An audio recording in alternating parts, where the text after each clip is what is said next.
Hi there, lovely people. Good evening from Dhaka, Bangladesh. I'm going to be comparing two different fragrances from two different houses created by the same perfumer.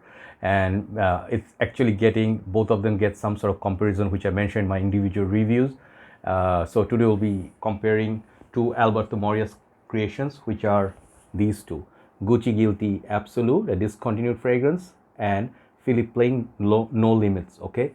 So these two fragrances are both in my possession. Lucky enough for me, both are excellent in terms of presentation. Prices are very high on both of them. So I'll let you know, break down, and they're very close in terms of, you talk about presentation wise, price wise, they're very close. But the main important thing, are they similar or are they identical? Okay, well, that's the thing we're gonna check, and I'll let you know if which one is worthy of picking up. So I don't have the box of Gucci Guilty Absolute. I just have the bottle. This one has three bottle sizes, 50 ml I think, or 30 or 40, either one, 90 ml, and there's a big 150 ml kind of big bottle, which I don't have. This is the 90 ml version. I used to own this back in the days when it came out first. I paid full retail on that and I sold it off because I didn't wear it that much. And even this is my new bottle. I did not give it enough wearing because winter just started. So this is a very bold, gutsy fragrance. You can tell from the juice. It's already discontinued. I don't know what the hell. So this one, the juice color makes it stand out. The bottle is kind of simplistic, see-through bottle. They use the Gucci Guilty bottles. Many people say they shouldn't have used this Gucci Guilty name because this one deserves its own line, own name, own prestige.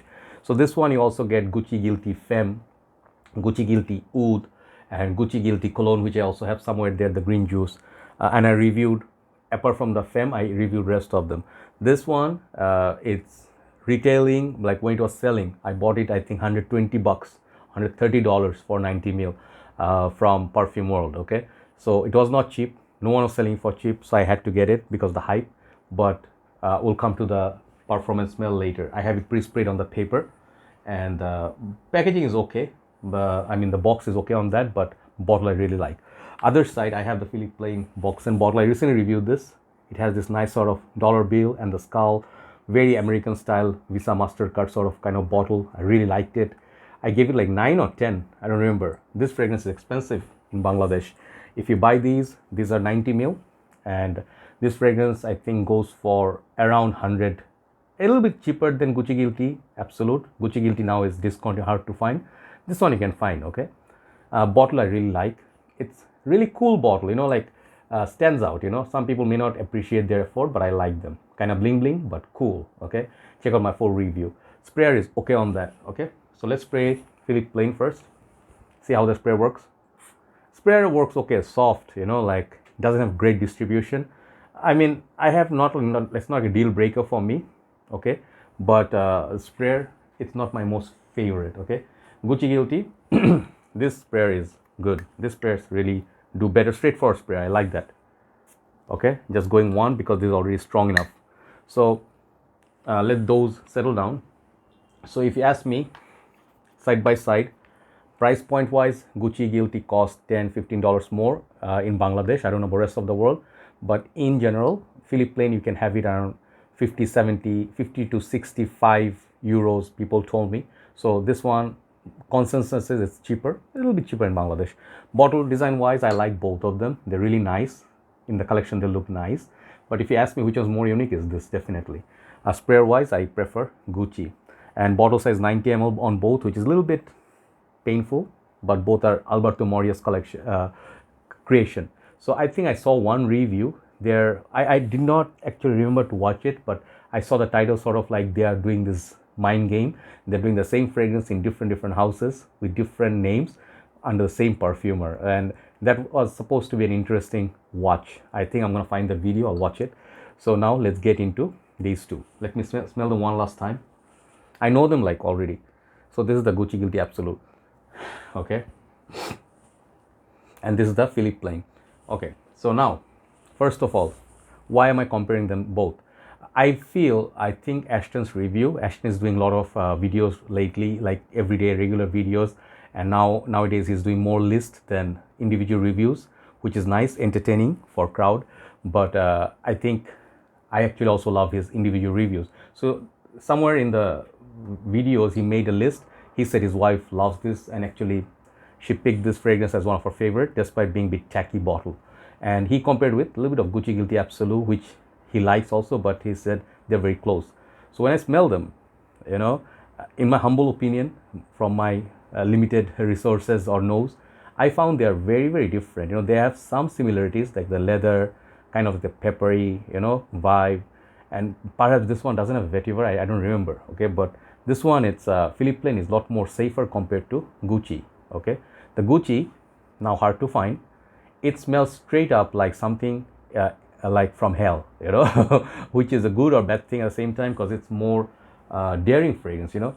When I smell this, the Band-Aid, hospital floors, you know, like war scenario, people are being amputated, or you can smell that Band-Aid, you know. This is a very interesting rugged fragrance.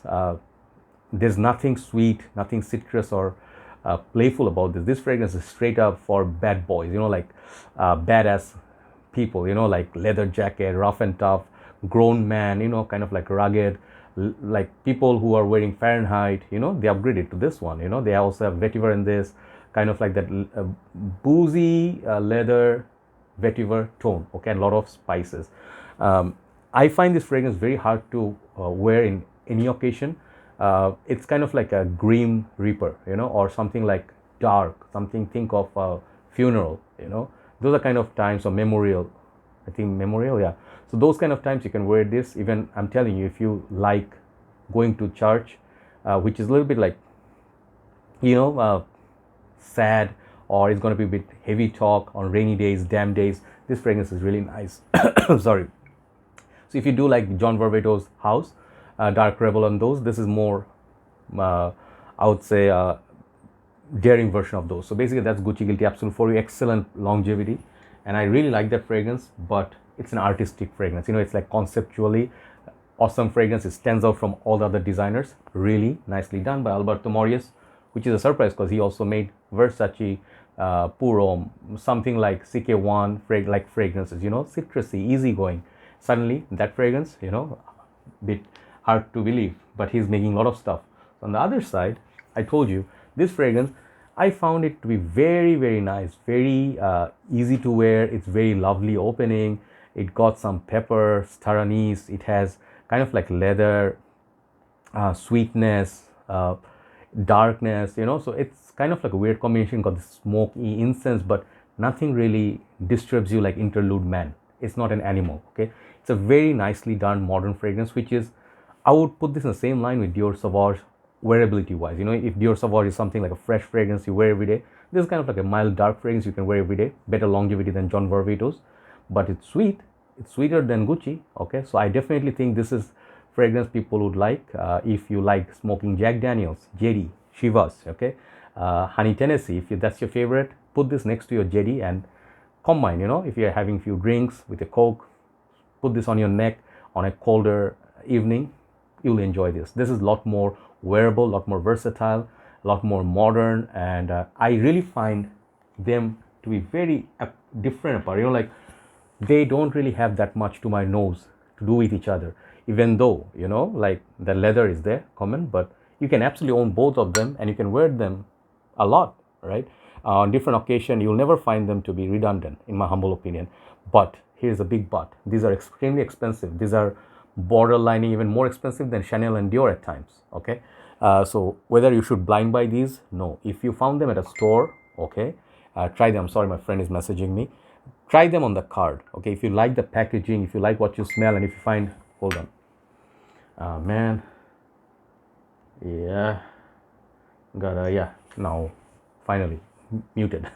So I find them like a little bit overpriced for what they are, you know. Honestly speaking, the Gucci, no matter how exclusive smelling they are, how discontinued, even Gucci Pour Homme 2, the Gucci Intense Oud, just for the name brand, they are charging like $150 for that oud. Gucci Pour Homme 2 Gucci, they are supposed to be not more than 50-60 bucks. That's what I feel, okay. So for me, Gucci is way overpriced for, no matter how nice the juice is. They are borderline in niche prices, more expensive than Mancera. So that's one thing to remember. They're expensive. Both of them, these are expensive.